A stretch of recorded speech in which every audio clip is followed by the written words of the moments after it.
దేవా దేవా, ఆది మధ్యాంతరహిత నీ దివ్య స్వరూపం చూచి ధన్యుణ్ణయ్యాను. అజ్ఞానం పటాపంచలైంది. కర్తవ్యం ఆజ్ఞాపించు. అర్జున, గాంధీవం ధరించు.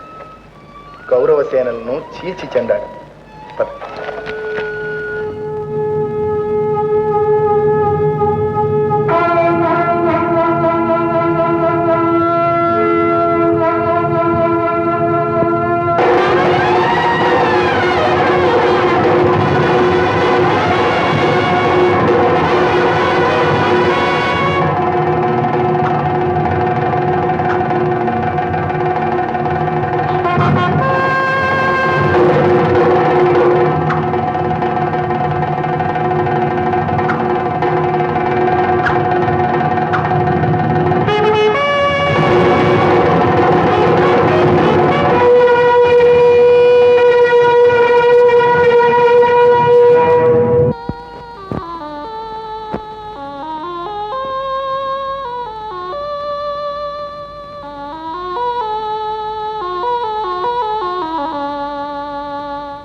పితామహ, ఏమిటి సుయోధన?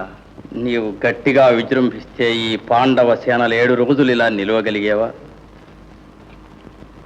అనుకుంటున్నారు మీ మిత్రులు. అర్థమైంది సుయోధన. వివాదము అప్రస్తుతం. నేడు చూదుగాని మీ తాత భీష్ముడు కాదు, ప్రళయకాల రుద్రుడవుతాడు. ధన్యులం పితామహ.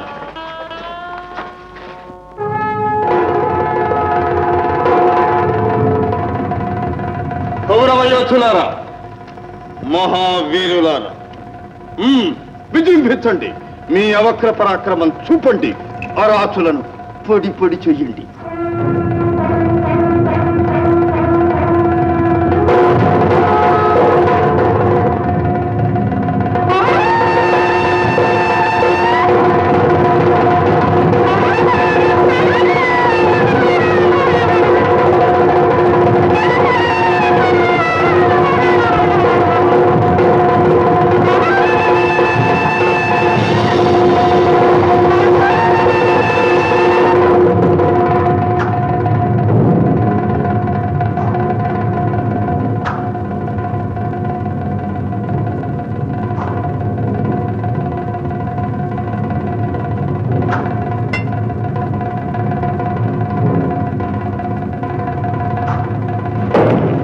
చూస్తావేం అర్జున, ప్రాణవాయువును నొప్పిస్తున్నాడు.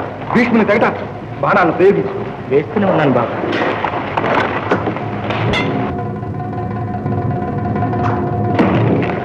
ఇక సహింపరాదు. నేనే ఇతన్ని వధించి నిన్ను కాపాడతాను.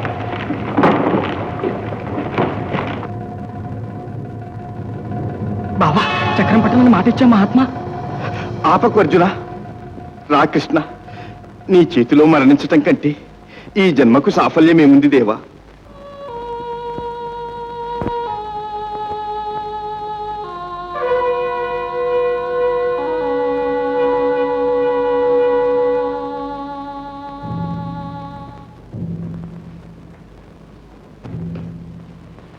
ఈవేళ తాత ప్రళయకాల రుద్రుడే అయ్యారు. అందుకే చక్రం పట్టాను. కూడదు కదా మహాత్మ. మాకు అపజయమైన ఓర్వగలము గాని నీకు అపవాదం ఓర్వలేము. ఇంకా అతన్ని జయించడం ఎలాగా? శస్త్రాస్త్రములు చేతిలో ఉన్నంత వరకు తన్ను జయించుట దుర్లభమని తాతగారే చెప్పారు.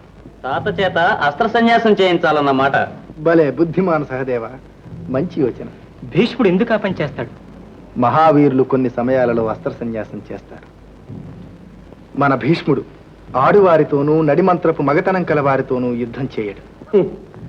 ఏం లాభం? మనలో అందరూ మీసమున్న మగ యోధులే గాని ఆడయోధుల్లే.